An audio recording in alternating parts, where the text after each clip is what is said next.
I guess can you speak to today's event and just being able to have this again finally? We missed it. I mean, the 15 minutes that our football alumni get up there, I mean, that's what makes this place different. And when I think of the experience that we can provide for the campers that we have here, I mean, our coaching staff. I mean, I've got guys on our coaching staff that they haven't even experienced this, and you really can't get the full experience of what the University of Miami means without having those people in the building. So, it's just another sign of things getting back more to normal post-COVID, and this has been already an amazing night. What were the looks you were seeing on some of those kids' faces when Buck Irvin was up there talking? I mean, yeah. I mean, it's just remarkable, and they're hanging on every word, which is great, as they should. And then we broke up in individual groups where the alumni could speak to their position group, and I mean, you're talking about a group that's been not just in the NFL but dominated the NFL. So it's just phenomenal to see. I know you're itching for visits starting to open up in general, but this month, what's it been like? Just, I assume, nonstop? It's been unique, yeah. There's never been a June like it. It's been nonstop. I mean, obviously we're balancing official visits here this weekend, but it's been good. I mean, this time last year we weren't doing anything and we didn't even know we were going to play football. So it has been busy, but the staff's worked really hard. Our recruiting staff's done a phenomenal job of keeping everything very organized for us. We really like the quality of the player and the person that we've brought onto campus for visits. And but this cycle is going to be unique. It's going to be different. We're still a long way away from signing day. I think there's still going to be a lot of, what the 22 and the 23 class will have gone through because of the dead period. It's going to make it a little bit unique, not just in terms of the recruitment, but even evaluation. So, but I like where we're positioned right now. Manny, two quick football housekeeping things. Have you made a decision on Keontra Smith, weak side linebacker, or striker, and Amari Carter, safety or striker, with those two? Keontra will play will, yeah. Amari will play striker, but I don't know if he will not still have some reps at safety. That'll probably just depend on what our depth looks like, early on in camp at safety. So it was good to see Don Chaney out here not wearing anything. Right. Are you optimistic about him and Ja'Gai Clark? Thankfully, he's fine after the car. Are you optimistic about those two for the opener or in question with each No, other? I think the news has been encouraging, considering Don and his availability for the opener. I think Ja'Gai may have a little bit further to go. But yeah, I think we're trending in a good direction with Don Chaney, which is encouraging. In your conversations with these 2022 players, have things maybe seemed more hectic or anxious considering they have a compressed time to get their recruitment done?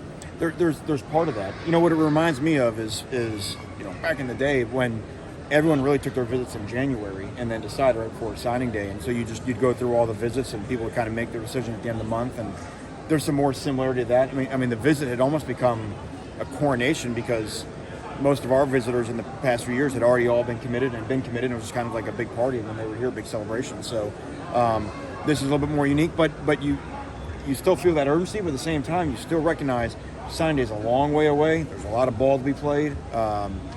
So I think like I said, I think this class is going to have some.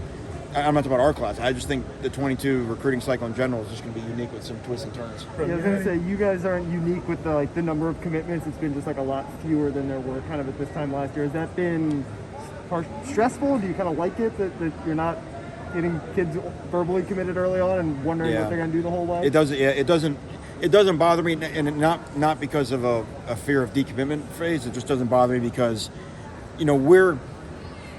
as we are recruiting, we are evaluating, and that's unique, right? When have you ever had a month where many of the people that you bring in on official visits, you're meeting for the first time? That's not the way that normally works. You're sort of, evaluating while you're recruiting. Normally there's a process to that. So, and they're evaluating us. You can only learn so much about people on FaceTime and Zoom. And I think just getting back into real face-to-face experience has been enlightening, not just for them evaluating us, but for us evaluating them as well. Are you being more picky this cycle? Would you say, just because you said there's a long way to go, is that part of the equation at all too, or not? I don't know. I'm trying to think of what in relation would be more picky to. I think we still feel like we've got the same standard. I look, it's a scenario where the kids are going to go look around. They haven't been able to go anywhere. So we're not a high pressure outfit. There's a lot of schools that kind of press the kids to try to commit. You know what I mean? I think they try to get some fake momentum because of that, and that's fine. They can win the recruiting, bake off in the month of June because that's not signing day. We want to be authentic in our relationships, and if a kid picks Miami, we want him to, we want it to be for the right reasons. So like I said, I feel good about where we're at. And Has there been workouts just overall? How are summer workouts going? Maybe a theme? Yeah, Dave's been very encouraged. I would think most college coaches are always going to say our summer workouts are going great, but I can only tell you with the reports that I'm getting, probably what you would expect, just outstanding leadership. Older guys that are serious about putting in the work, and doing things the right way. I mean, a guy like Mike Harley is almost an assistant strength coach at this point, just with the effort he puts in, the way he works. So I think it's been. I think the guys are excited. We've got one more week this week. We'll have a big run at the end of the week, and then we'll give them a little bit of time off for 4th of July week, the following week, and then really after that, it won't be long now. We come back. It's about 3 weeks in July of work, and then training camp this year goes really fast. I mean, we just did the schedule. It's almost 2 weeks of training camp with all kinds of new crazy rules, and then it's really 2 weeks of Bama prep, and we're in Atlanta, so it's going to happen fast. Manny, has there been any change in Ed Reed's role? We haven't seen him around. No, he's not here today, but no, he's doing the same stuff for us. Hey Manny, the individual workouts that you're able to put recruits through, I'm wondering how, obviously it's different than years past. Yeah, I don't know if that's going to stick and stay as a rule, but I hope it does.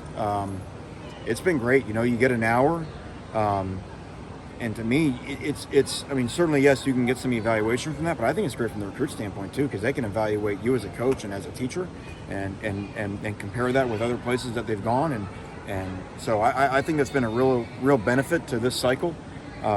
We probably have more 23s and 24s at Paradise than what we normally would have, because the 22s, the rising seniors, are all either on visits or they're not working out, which is kind of the situation we're in. So that's been a great deal for us. And then the 12th team playoff, I'm sure you've heard about that. Yeah. Just your thoughts on it, what you think of the proposal? It is a proposal that there's obviously a lot of nuance that has to follow it, right?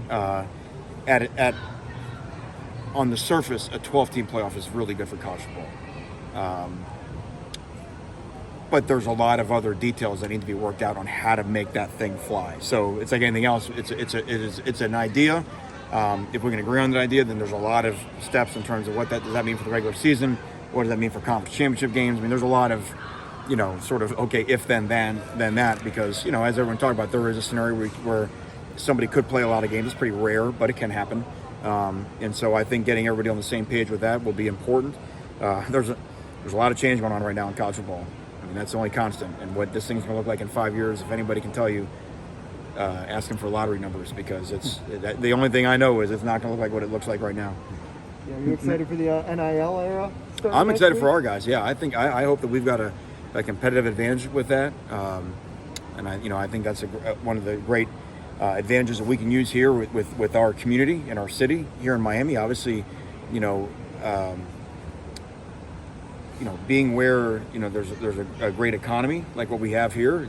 As we tell our guys, they don't put professional franchises in small towns, right? And there's a reason for that. So if you want to maximize your brand, there's you generally want to go where the people are. And so I think that can be a great advantage for our guys, and hopefully we get off to a great start on that on the first. I'm not sure if you're able to talk about the UNLV transfer, but the one freshman in your class that you haven't reported on yet is Cody Brown, just because he was a late addition. What does Cody bring? And if you are able to talk about the other kid, the veteran who is joining you as well, I don't know if you can with him. I'll talk about Cody.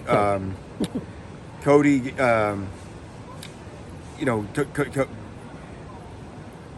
tough runner, great size, can run through tackles, and then had the ability to, if you watch his film, has the ability to run through tackles and then go all the way. We felt like with Robert Burns leaving the program that we were short maybe at running back, and then obviously, unsure of Don Chaney's status early on. We're happy, to be bringing in Thad Franklin. We just felt like maybe we were a guy short. The situation just kind of presented itself. We had a relationship with Cody through the recruiting process, and obviously with what, everything went sideways at Tennessee. and when he went in the portal, then we had the ability to contact him. And I think the prior relationship that we'd had with Coach Hickson, I think there was a lot of already good feelings from him to us and from us to him, and it just kind of worked out. And we're really happy that he's here. Hey Manny, Alabama coming up in 2 months. Obviously, it's something you've looked at. You embrace an opportunity like that to start the season? Yeah, our guys are really excited because what we have to me, it's about us and our level of how we compete. And it's not our level of how we compete that night, it's our level of how we compete every day. And that's what we've been talking about all off season, is about making us enough, and the way that we compete is enough, and having the confidence on that day. And, Michael Irvin just told the camp, he said, if Green Tree's your battleground, then game day is your playground, and that sounds good, and we've been saying that to our guys for a long time. But as I mentioned, this spring was really the first time we felt like we had the depth to create the pure competition on that field, where the guys really had to compete at a high level every day just to keep their jobs. And if we can continue that in what we're doing in the off-season program and the summer workouts, and then take that even to a different level when we get to training camp, I think ultimately, look. Obviously, we can speak all day about the great things that Bama's done in the last few years, but we're worried about Miami, and getting us to be the best version of ourselves that we can be. And if we are, generally, that's going to be good enough in most occasions. If we're not, it doesn't really matter who we're playing. We've kind of shown that over the last few years. Thanks, everybody.